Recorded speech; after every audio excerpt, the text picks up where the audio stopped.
The scans confirm it. A massive object is approaching at high velocity. Like Divert all power to the forward shields. Prepare for Ambassador impact. Torvin's fingers trembled as he entered the final sequence, his blue scales reflecting the emergency lights of the dying relay station. Sparks rained down from shattered conduits above his head. He had maybe 30 seconds before the station's power core gave out completely. Everything humanity needed to know was compressed into this single transmission. Tactical data, biological analysis, projected trajectories, and footage. So much terrible footage. Torvin had watched the Ravager swarm devour his homeworld 3 months ago. He watched them strip the surface clean in 4 hours. 17 billion souls turned to fuel for the creatures that kept coming, always coming, never stopping. The galaxy's greatest civilizations had fallen like dominoes. The Coruscant Union with their quantum shields, the Tekari conglomerate with their reality-warping weapons, all of them reduced to dust and memories. His claws hit the final key. The message launched toward Earth, that strange little world on the galactic rim where the newest species lived. Torvin allowed himself one bitter laugh. What could they possibly do? Humanity had barely developed faster-than-light travel. They possessed maybe 1,000 ships across their entire system. The swarm numbered in the millions now, growing stronger with each world they consumed. The transmission confirmed. Through the cracked viewport, Torvin saw the first swarm scouts approaching. Purple and black carapaces gleamed in the starlight, bioluminescent veins pulsing with stolen energy. Beautiful and horrible all at once. He whispered a prayer in his native tongue and closed his eyes. Halfway across the galaxy, Riley Webb nearly dropped her coffee when her console started screaming. Every alert on the board lit up simultaneously, bathing Luna Station's communication hub in red light. Other officers jumped from their seats, hands flying across holographic controls. "Unknown transmission incoming," she called out, fingers dancing through the decryption protocols. "Origin point, Sector 7, that's past the neutral zone." Her supervisor appeared at her shoulder. "Language." "Working on it." Riley pulled up the translation matrix. Alien script flooded her screens, then slowly resolved into readable text. Her breath caught. "Sir, you need to see this." The footage that unfolded made Riley's stomach turn. Planets cracked like eggs. Fleets of starships melting under concentrated bioacid attacks. Entire civilizations wiped clean in hours. The thing doing the destroying looked like something from a nightmare. Organic ships moved in perfect coordination, millions of them acting as one vast predatory intelligence. "Distance to threat," her supervisor demanded. Riley checked the data. Her hands went cold. 47 light-years. Current trajectory puts them on course for our sector. The silence that fell over the communication hub lasted exactly 3 seconds. Then chaos erupted. Officers scrambled to verify the data. Someone started calculating arrival times. Riley just stared at the frozen image on her screen. A bioship the size of a city, its mandibles opening to consume a fleeing civilian transport. Within the hour, every major government on Earth received the same briefing. Director Patricia Okonkwo stood in the subterranean bunker that served as Earth's emergency command center. The council chamber spread out before her, filled with representatives from every nation. Above them, holographic displays showed the threat in devastating detail. "The message came from Ambassador Torvin of the Galactic Assembly," she explained, her voice steady despite the weight of what she was about to say. "According to his data, this swarm has already destroyed 16 major civilizations. Nothing has slowed them down. They consume matter and energy, growing stronger with each system they take." A Chinese delegate raised his hand. "What did the other species do?" "They ran." Patricia pulled up a tactical map. Red arrows showed evacuation routes, retreat patterns, abandoned defensive lines. The Galactic Assembly dissolved 4 weeks ago. Every species fled to the outer rim, hoping the swarm would run out of fuel before finding them. "Can we negotiate?" asked the European Union representative. Patricia shook her head. There's no intelligence to negotiate with. The swarm operates on pure predatory instinct. They hunt, they feed, they grow, that's all. Silence settled over the chamber. Patricia let them absorb it, let them understand what was coming. Then she placed her hands on the holographic table and leaned forward. We have a choice to make, she said quietly. We can do what every other species did, pack our ships, grab what we can, and run for the edge of known space. Hope the swarm gets tired before it finds us. She paused. Or we can fight. Fight? The Russian delegate looked incredulous. Against millions of those things, we have less than 1,000 combat vessels. We have more than that, Patricia corrected. The Assembly doesn't know about our deep space construction programs. They don't know about the weapon systems we've been developing since first contact. They shared their technology freely, taught us their sciences, welcomed us as partners. She smiled grimly. They also taught us that the galaxy is dangerous. We've been preparing. For what? Someone asked. For exactly this. Patricia activated a new display. Specifications flooded the screens. Ships that existed only in classified files. Weapons that bent the laws of physics. Technologies humanity had been quietly perfecting for 15 years. We built these in secret, in the Kuiper Belt, in hollowed asteroids, inside dark matter clouds where sensors don't reach. We built them because we learned the first rule of living in a dangerous universe. Which is, hope for peace, prepare for war. Patricia looked around the chamber, meeting each representative's eyes. The swarm is 47 light-years away. They'll reach the outer colonies in 7 weeks, populated space in 3 months, Earth in 4. We have one chance to stop them before they consume everything. The American delegate stood. What are you proposing? Patricia straightened. Total mobilization. Every ship, every weapon, every soldier. We intercept them at Haven's Gate, the choke point between sectors. We don't let them reach the civilian populations. And if we fail, then at least we die protecting something that matters. Patricia's voice hardened. The other species chose survival. I'm proposing we choose to stand. Not because we'll definitely win, but because running means everyone dies eventually. Fighting means maybe, just maybe, we can end this. The vote took less than 5 minutes. Unanimous approval. Patricia walked to the main communications console. Her finger hovered over the activation switch. One press would wake up every military installation across human space.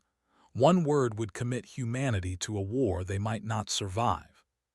She pressed it. Across Earth, Mars, the Belt, and beyond, screens flickered to life. Officers read the same message simultaneously. Fleet commanders opened sealed orders they hoped would never come. Shipyards that officially didn't exist began final launch preparations. The single word broadcast across every channel needed no explanation.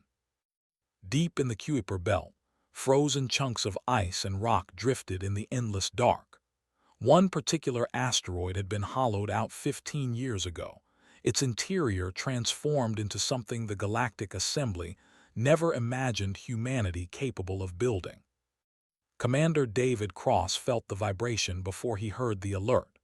The UES Retribution stirred beneath his feet, systems coming online after years of patient waiting. Around him, 300 crew members rushed to their stations, moving with practiced efficiency through corridors that had never seen real combat. All sections report ready status, his executive officer called out. Reactor at 90% and climbing, weapons systems initializing, jump drives spinning up. David nodded, watching through the forward viewport as the asteroid's outer shell began to split apart. Massive hydraulic arms pulled back sections of rock and ice that had concealed the dreadnought for over a decade. Light spilled into the hidden dock for the first time since construction finished. How many ships total? He asked. Current count is 847, sir. More still emerging from concealment. 847 warships. The largest fleet humanity had ever assembled, built in secret while the galaxy watched Earth fumble through its first attempts at interstellar politics. Every nation had contributed. Every space-worthy installation had manufactured components, welders from Mars, engineers from Europa, programmers from Earth, all working toward this single moment. Communications, open fleet-wide channel. Channel open, Commander. David took a breath. All vessels, this is Retribution Actual. You know what's coming, you've seen the footage. 16 civilizations that were older, stronger, and more advanced than us are gone. They had better weapons, bigger fleets, more experience. He paused. They also ran. We're not going to run. Through the viewport, ships continued emerging from their hiding places. Titan-class carriers that dwarfed anything humanity had built before. Stealth frigates designed to hunt in complete silence. Orbital bombardment platforms built around hollowed asteroids, turning them into mobile fortresses. Medical ships with red crosses painted across their hulls, because humans planned to save survivors, not just fight enemies. We're heading toward something that destroyed species who had thousands of years to prepare, David continued. We've had 15. The smart play would be to hide to preserve our species, to let someone else handle this. His voice hardened. But there is no one else. The galaxy gave up. They chose survival over fighting. We're choosing to stand not because we're sure we'll win, but because if we don't try, everyone dies eventually. Across 847 ships, crews listened in silence. Fleet Admiral Santos will command the overall operation. Follow his orders, trust your training, and remember why we're doing this.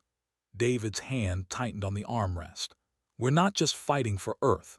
We're fighting for every species that's running scared, every refugee fleeing their home, every child who deserves a future without fear. That's worth dying for. He nodded to communications. End transmission. Helm, set course for Rendezvous Point Alpha. The Retribution's engines flared to life. Around it, hundreds of other vessels followed suit. Ships emerged from asteroid fields, from behind moons, from orbital stations that looked abandoned but housed entire battle groups. The secret arsenal of humanity spreading across the solar system like points of light in the darkness. Lieutenant Amy Foster sat in her fighter's cockpit aboard the carrier UES Valiant, watching the launch preparations through her canopy. Around her, 50 other pilots performed pre-flight checks, their faces visible through their helmet visors. Some looked scared. Some looked determined. Most looked like they couldn't quite believe this was real. Griffin Squadron, this is Flight Control. Launch in T-10 minutes. Amy ran through her checklist for the third time. Fuel cells green, weapons armed, shield generators ready, life support optimal. Her fighter was barely bigger than an old Earth jet, built for speed and maneuverability rather than heavy armor. In a straight fight against the swarm, she'd last maybe 30 seconds. Good thing she didn't plan on fighting straight. "Hey, Foster," her wingman called over the squadron channel. "You scared?" "Terrified," she admitted. "You?" "Same. Been training for this my whole life. Never thought it would actually happen." Amy understood completely. She'd grown up on stories of humanity's first contact with aliens, the wonder of discovering they weren't alone. She'd joined the military hopping to explore, to protect trade routes, maybe deal with the occasional pirate. Not fight a galaxy-ending threat before her 25th birthday. "All pilots, this is Admiral Santos." The fleet commander's voice filled every cockpit. "We're jumping to FTL in 30 minutes. Our destination is Haven's Gate, a strategic choke point 42 light-years from here. Intelligence suggests the swarm will pass through that system on their way to populated space. We'll be waiting." Amy pulled up the tactical display. Haven's Gate looked unremarkable on the star charts. A binary star system with no habitable planets, just rocks and gas giants nobody wanted. The perfect place for an ambush, if you believed humanity could ambush something that had crushed 16 civilizations. The journey will take 34 days, Santos continued. Use that time to prepare, train with your squadrons, study the enemy data, rest when you can. Because when we reach Haven's Gate, there's no second chances. We either stop them there or they reach the populated worlds. Silence followed. Then, from somewhere on the Fleet Channel, someone started singing. An old Earth song about standing together against impossible odds. Other voices joined in. Hundreds, then thousands, until the entire fleet sang as one. Amy found herself singing too, tears streaming down her face inside her helmet. Griffin Squadron, launch tubes open. Proceed to launch position. She guided her fighter toward the carrier's launch bay, falling in line behind her squadron mates. Through the fighter's canopy, she could see stars wheeling past as the Valiant maneuvered into formation. So many ships, so many people willing to fight for something bigger than themselves. All ships report ready for jump, the fleet coordinator announced. Jump in 3, 2, 1. Space twisted. The stars stretched into lines of light. 847 human warships vanished from the solar system, leaving behind only a ghost trail of radiation. They were heading toward death or glory. Most expected death. They went anyway. The distress beacon cut through the void like a knife through silk. Fleet Admiral Raymond Santos stared at the tactical display, watching the weak signal pulse from a location 12 light-years off their planned route. His intelligence officer had already pulled up the analysis. Civilian convoy, sir. Coruscant registration. Looks like they're running on emergency power only. Raymond studied the numbers. 217 ships, most showing critical damage. Life signs detected on 143 of them. 500,000 souls drifting in space with failing systems and no help coming. How much time do we lose if we stop? He asked. 8 hours to intercept, maybe 12 to render assistance. We'd arrive at Haven's Gate 16 hours behind schedule. 16 hours. In the grand scheme of a war against an extinction-level threat, that shouldn't matter. But military operations ran on precise timing. His battle plan assumed specific positions at specific moments. 16 hours could mean the difference between a coordinated ambush and a chaotic scramble. Sir, the tactical situation. His operations officer began carefully. Raymond raised a hand. I know, we're on a critical timeline, every minute counts. He looked at the display again, at those 217 ships full of people who had been abandoned by their own military escorts. Alter course, we're helping them. Silence fell across the command deck. Then his communications officer nodded and started transmitting new orders to the fleet. Sir, the operations officer tried again. The swarm. We'll still be there in 16 hours, Raymond finished. But these people won't be if we leave them. The human fleet changed course, 847 warships turning toward the distress signal.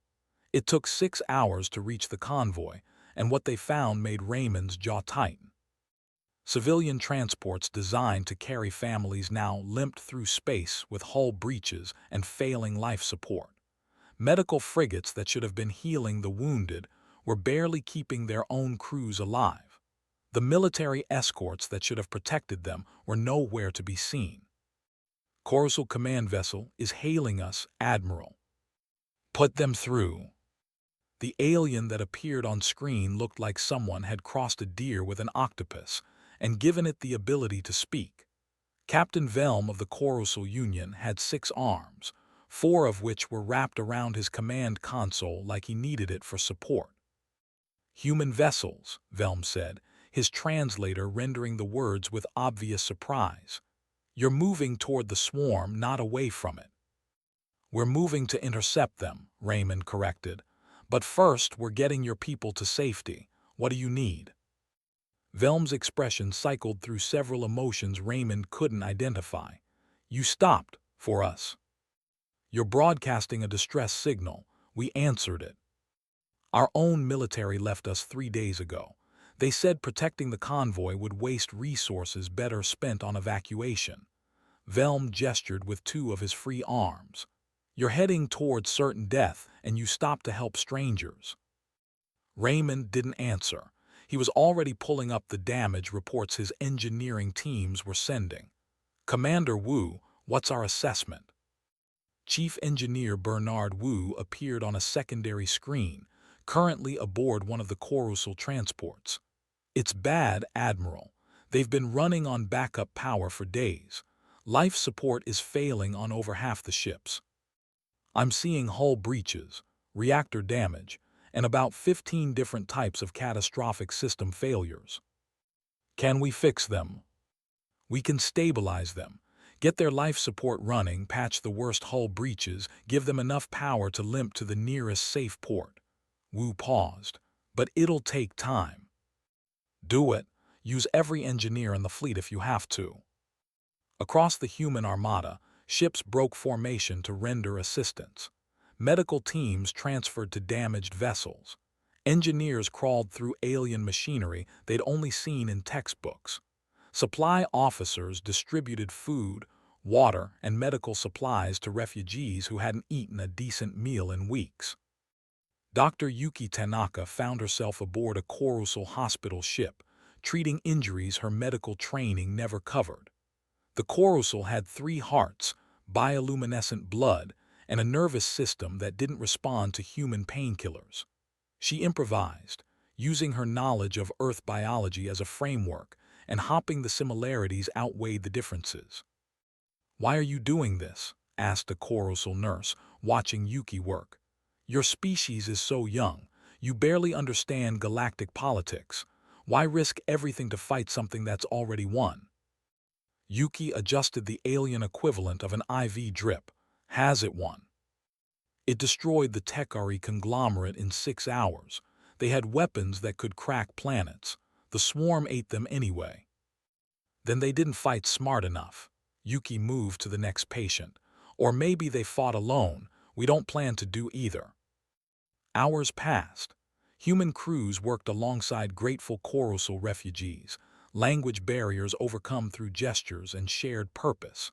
Engineers taught aliens how to bypass damaged systems. Medics learned alien physiology on the fly. Supply officers distributed food without knowing if it was even compatible with Coruscant biology. On the Retribution's bridge, Raymond watched the rescue operation with satisfaction. His tactical officer looked less pleased. "Admiral, long-range sensors have detected something." Raymond turned. The swarm. A mining colony 8 light-years from our current position, population 7 million.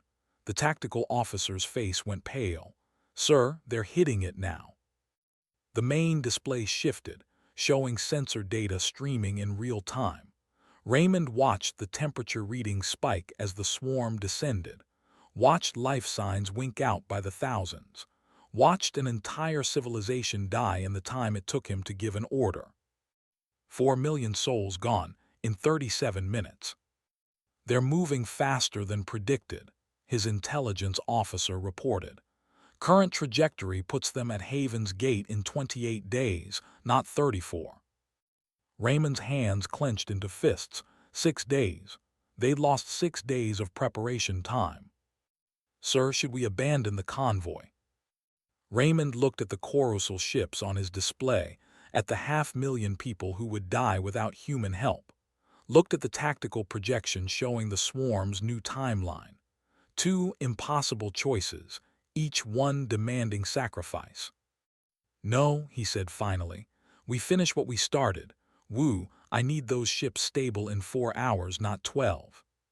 "Sir, that's not." 4 hours, Commander. We'll make up the time somewhere else." Raymond turned to his operations officer. "Start working on a new battle plan. Assume we arrive at Haven's Gate with less time to prepare. Assume the swarm is faster and stronger than we thought, and assume we're going to win anyway." "Based on what evidence, sir?" Raymond gestured at the rescue operation happening around them. "Based on the fact that we stopped to help when everyone else ran. based on the fact that 500,000 Coruscant are alive right now because we chose compassion over tactics.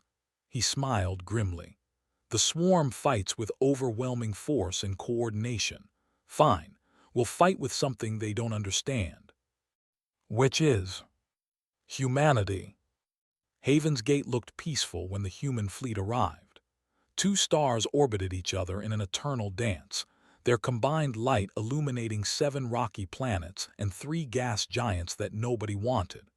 The asteroid field between the third and fourth planets created a natural barrier, perfect for hiding ships and laying traps. Raymond Santos stood on the Retribution's bridge, studying the tactical display with his senior staff. They had 19 days until the swarm arrived. 19 days to turn an empty star system into humanity's last stand. Battle Group Alpha positions here, he said, highlighting the main approach vector. We'll be the anvil. When the swarm commits to engaging us, Battle Groups Bravo and Charlie hit them from the flanks. Commander Lisa Rodriguez studied the plan with a critical eye. She'd spent the last week analyzing every piece of data they had on the swarm, looking for patterns the other species missed. "Admiral, I think we're approaching this wrong," she said carefully. "Explain." Lisa pulled up footage from previous swarm attacks. Every species that fought them used standard fleet tactics, mass formations, concentrated firepower, defensive perimeters. The swarm adapted to all of it within hours. They learned, evolved, and overwhelmed through sheer numbers. "So what do you suggest?" "We don't fight like a conventional fleet." Lisa zoomed in on the swarm's formation patterns. "Look at how they move. Perfect coordination, every ship responding to central direction. It's not individual organisms making decisions. It's a hive mind controlling millions of bodies." Raymond leaned forward, interested. "You're saying we can disrupt their coordination?" "I'm saying we can do more than that. We can confuse them." Lisa started sketching out a new battle plan. "The swarm expects prey that runs or predators that fight head-on. We do neither. We feint, we withdraw, we strike from unexpected angles. We make them question their tactical predictions." "Guerrilla warfare," Raymond said, "against an enemy that outnumbers us 100 to 1. "Against an enemy that thinks in patterns," Lisa corrected. "Break the pattern, break their coordination." Raymond studied the new plan. It was risky. It required split-second timing and absolute trust in every ship captain's judgment. It also gave them a chance against an enemy that should have been unstoppable. "Do it," he ordered. "Redistribute the fleet accordingly." Over the next days, Haven's Gate transformed into a trap waiting to spring. Battle Group Bravo, under Commodore James Wright, concealed themselves in the asteroid field. Their ships powered down to minimal signatures, becoming invisible against the background radiation. Battle Group Charlie, commanded by Admiral Keiko Yamada, positioned at the system's edge with the experimental weapons nobody was sure would work. Battle Group Alpha, Raymond's command, would serve as bait. Lieutenant Amy Foster used the preparation time to study the enemy. Every evening after training exercises, she reviewed the swarm footage frame by frame, looking for weaknesses. The other pilots in Griffin Squadron thought she was obsessing.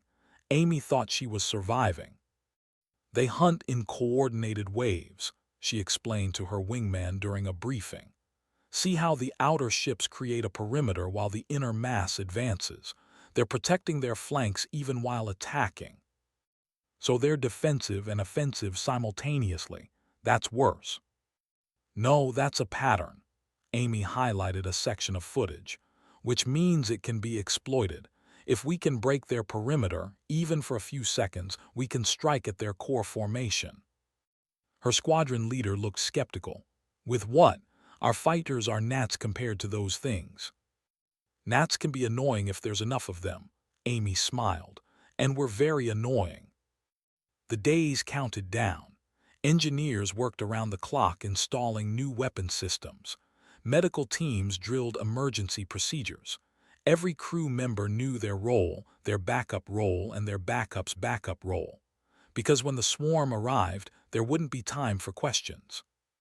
Chief Engineer Bernard Wu stood in the Retribution's reactor room, making final adjustments to the quantum disruption mines his team had developed.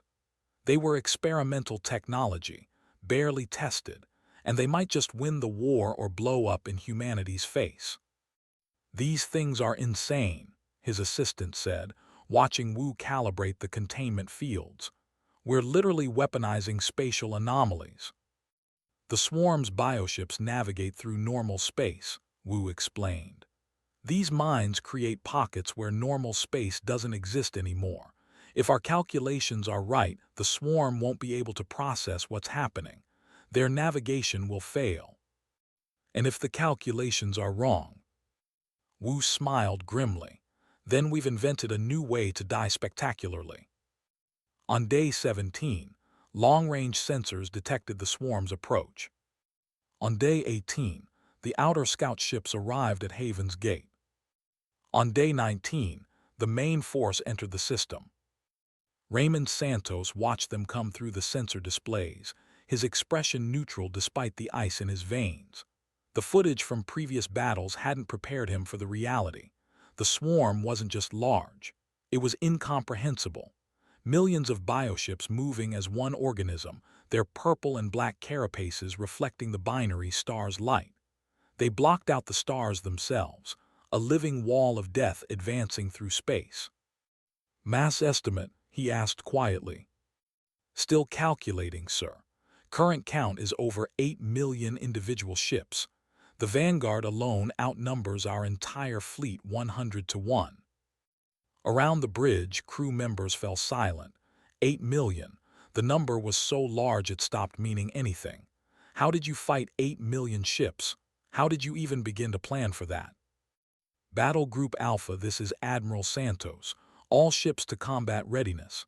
Weapons free. Engage at maximum range." 847 human warships powered up their weapons systems. Railguns that could accelerate tungsten rods to a significant fraction of light speed. Missile batteries loaded with nuclear warheads. Energy weapons designed to boil biological matter. Every weapon humanity could dream up, aimed at an enemy that had crushed civilizations older than human recorded history. "Range in 30 seconds, Tactical reported. Raymond settled into his command chair. This was it. Everything humanity had built, everything they'd prepared for came down to the next few hours. Win or lose, survive or die, it all happened now. "Sir, the Vanguard is adjusting formation. They're organizing for a frontal assault." "Let them come," Raymond said. "When they get close enough, give them everything we have." The distance closed, 20,000 kilometers, 15,000, 10,000. "All ships," Raymond called across the fleet channel, "fire." 847 warships opened fire simultaneously. The void between the fleets filled with light and death. Railgun rounds crossed the distance in seconds, punching through bioship carapaces. Nuclear missiles detonated in brilliant flowers of destruction. Energy beams carved through organic tissue like surgical scalpels. The swarm's vanguard died by the thousands. And millions more kept coming. The battle had been raging for 3 hours when Captain Nathan Cole made his decision. The UES Thermopylae shuddered under another bioacid strike, armor plates melting away like ice in summer. Around his dreadnought, the swarm pressed closer, millions of creatures converging on Battle Group Alpha like sharks drawn to blood. "Hull breaches on decks 7 through 12, his damage control officer reported. "Life support failing in sections A and B, reactor containment at 60%. Nathan watched the tactical display. The swarm was adapting, just like Commander Rodriguez predicted. They'd learned to counter the railgun fire, to evade the missiles, to absorb the energy weapons.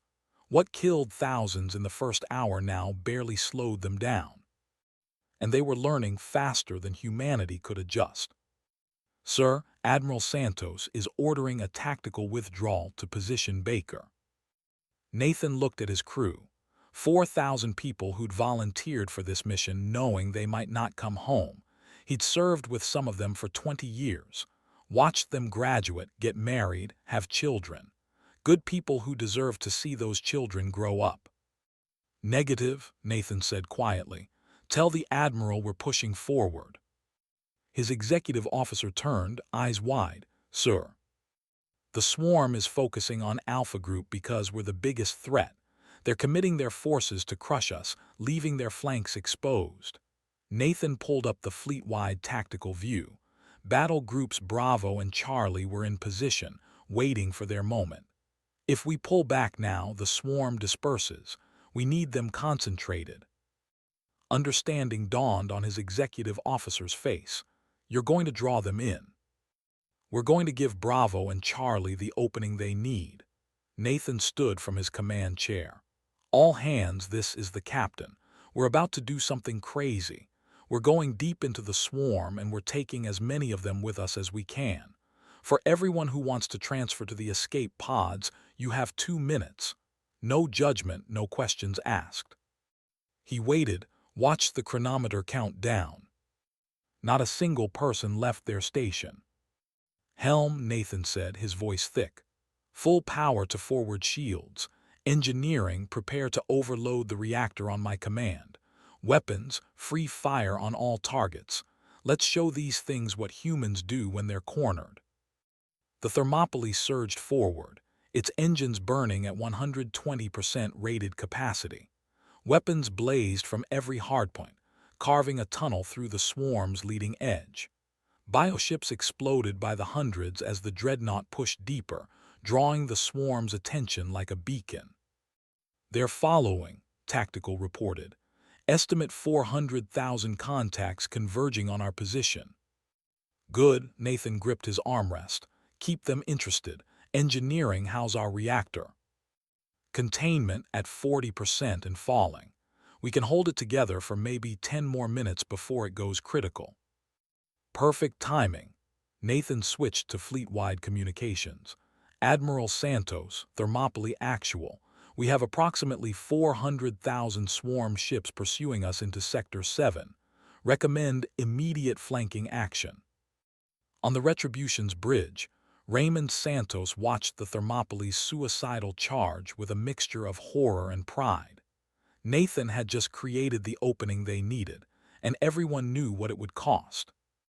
Battle groups Bravo and Charlie, Raymond ordered, his voice steady. Execute flanking maneuver now. Wu, deploy the quantum mines along the Thermopylae's wake. In the asteroid field, Commodore Wright's hidden fleet exploded into action. 300 ships emerged from concealment, catching the swarm's flank while they focused on the Thermopylae. Focused EMP bursts disrupted the hive's coordination. Missiles found gaps in the organic armor. For the first time since the battle began, the swarm faltered. Chief Engineer Wu watched from his station as the quantum disruption mines activated. Space itself twisted into impossible shapes around them. Bioships caught in the anomalies simply stopped existing, their navigation systems unable to process dimensions that shouldn't be possible. Entire clusters of swarm creatures drifted helplessly as their hive connection severed. It's working, Wu whispered. It's actually working. The Thermopylae reached the heart of the swarm's formation, surrounded by hundreds of thousands of hostile contacts. Nathan could see them through the viewport now, pressing so close their bioluminescent veins created patterns against the darkness. Reactor containment at 15%, engineering reported. Sir, if we don't shut down now. Don't shut down, Nathan interrupted. Override all safety protocols. Route every available power cell into the reactor. I want the biggest explosion this system has ever seen. His executive officer understood. Evacuate. No time and nowhere to go anyway. Nathan activated shipwide communications one last time. Crew of the Thermopylae, it's been an honor serving with you. Tell them we stood our ground. Tell them we mattered. He looked at the chronometer. 30 seconds to critical overload. 20 seconds. 10. Nathan thought about his daughter on Earth, probably sleeping peacefully, not knowing her father was about to become a star. 5 seconds. For humanity, he said quietly. The Thermopolis reactor went supercritical at the precise center of the swarm's formation. The explosion was visible from 3 light-years away. 4,000 lives translated into pure energy, creating a temporary sun in the void. The blast wave vaporized bioships by the millions, creating a void in the swarm's formation nearly 1,000 kilometers across. And in that moment of disruption, battle groups Bravo and Charlie struck with everything they had. Admiral Yamada's experimental weapons proved their worth. Graviton disruptors turned the swarm's density against them, creating crushing forces that pulverized organic tissue. Bioweapons designed to target the creature's unique cellular structure spread like plague through their ranks. Kinetic bombardment platforms turned asteroids into planet killers, each impact destroying thousands of bioships. The swarm's perfect coordination shattered. Without the hive connection, individual organisms became confused, attacking each other or drifting aimlessly. The unstoppable force that had crushed 16 civilizations suddenly became vulnerable. Lieutenant Amy Foster led Griffin's squadron through the chaos, her fighter dancing between dying bioships. They targeted the larger creatures, the ones trying to re-establish coordination. Every kill made the swarm more disorganized. Griffin lead, this is retribution actual, Admiral Santos called. We're detecting a central nexus, approximately 7,000 kilometers from your position. Appears to be the hive's command center. Amy checked her sensors. There it was, hidden behind layers of bioships and environmental hazards. A massive organic structure pulsing with energy. If we take that out, she said slowly, does the whole swarm collapse? Unknown, but it's our best shot at ending this. Amy looked at her fuel gauge. She had maybe enough for a one-way trip. Her squadron was down to 23 fighters from the original 50. Griffin Squadron, she called. We're going hunting. 23 fighters against the heart of the swarm felt less like a suicide mission and more like an elaborate form of insanity. Amy Foster pushed her throttle forward, weaving through clouds of organic debris and bioelectric storms that made her instruments scream warnings. Griffin 7, taking heavy fire, someone called over the squadron channel. Evade and continue, Amy ordered. We don't stop for anything. The nexus grew larger in her viewport. It looked like someone had crossed a brain with a star, pulsing with bioluminescent energy and surrounded by neural pathways the size of city blocks. Defender bioships swarmed around it, thousands of them moving in coordinated patterns. Griffin's squadron hit them like a hurricane. Missiles streaked through the defenders. Energy weapons carved through organic armor. The fighters were small, fast, and piloted by humans who'd trained their entire lives for this exact moment. They punched through the defensive perimeter, leaving burning wreckage in their wake. 10 fighters made it through. Amy's was one of them. The interior of the Nexus defied description. Walls pulsed with organic tissue. Neural pathways crackled with bioelectric energy. Amy's fighter flew through chambers the size of stadiums, following the strongest energy signatures toward the core. This thing is alive, her wingman breathed. Actually, genuinely alive. So we kill it, Amy said, but she couldn't keep the uncertainty from her voice. This wasn't a weapon. It was an intelligence, ancient and vast and completely alien to anything human understanding could process. Her sensors detected the central chamber ahead. Amy armed her quantum warheads, checking the activation sequence 3 times. These weren't just explosives. They were reality-breaking weapons that would tear holes in spacetime itself. Using them meant there was no escape, no survival, no second chances. The chamber opened before her like the inside of a vast cathedral. At its center, suspended in bioelectric currents, floated the Nexus core. It looked like a star made of thought, pulsing with consciousness older than human civilization. And it spoke, not in words, in images that flooded Amy's mind. She saw the Nexus's creation, engineered by a species long extinct to cleanse the galaxy of warmongering civilizations, saw it fulfill that purpose for thousands of years, destroying species that spread violence across the stars, saw it identify humanity as the next threat, young and aggressive and expanding too fast. "You're wrong," Amy said aloud, knowing somehow it could hear her. "We're not conquerors." The Nexus showed her human history, wars spanning continents, weapons that could end worlds, violence coded into DNA from millions of years of evolution. It showed her humanity's capacity for cruelty and argued its case with the logic of eons. Amy countered with her own memories, showed the Nexus Riley Webb staying up for 3 days straight to help Coruscant refugees, showed Captain Cole and 4,000 others sacrificing themselves to protect strangers, showed Bernard Wu teaching alien engineers how to save their own ships, showed Admiral Santos choosing to help when everyone else ran. "We fight," Amy transmitted, "but we fight to protect. We're violent, but we're also capable of infinite compassion. We're young and stupid, and we make terrible mistakes, but we learn. We grow. We become better." The Nexus hesitated. For the first time in its ancient existence, it experienced doubt. Amy's hand hovered over the trigger. "You were designed to destroy warmongering species, but you're killing everyone, guilty and innocent alike. You've become the very thing you were meant to stop." The bioelectric currents around the core flickered. The Nexus processed this contradiction, thousands of years of absolute certainty suddenly uncertain. "Remember us," Amy said quietly and armed the warheads. The explosion occurred in dimensions human physics couldn't describe. Quantum reactions tore through the Nexus core, unraveling the consciousness that had coordinated millions of bioships. In that final moment, the Nexus reached toward Amy with something like understanding. Then it ceased to exist. 6 of Griffin Squadron's fighters managed to eject before the detonation. Amy Foster's was one of them.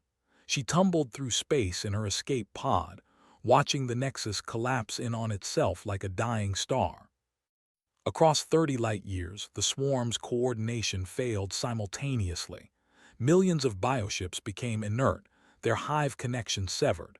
Some turned on each other. Most simply drifted biological machines without programming.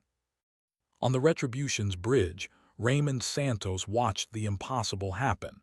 The extinction-level threat that had destroyed 16 civilizations stopped moving, stopped fighting, stopped being a threat. "Casualty report," he said quietly. The numbers came in slowly.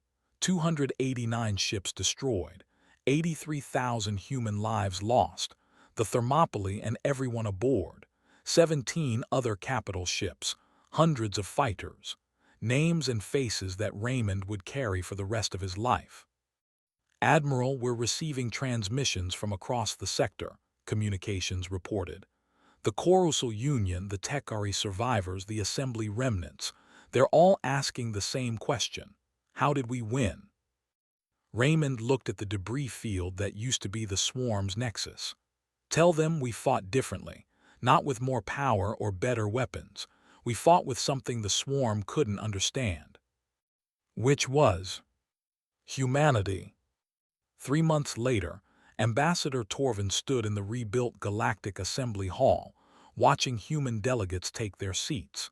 He'd survived hidden on a remote station, certain that Earth's response to his warning would be evacuation and despair. Instead, he'd witnessed humanity do the impossible. "The Assembly recognizes Earth's delegation," the speaker announced.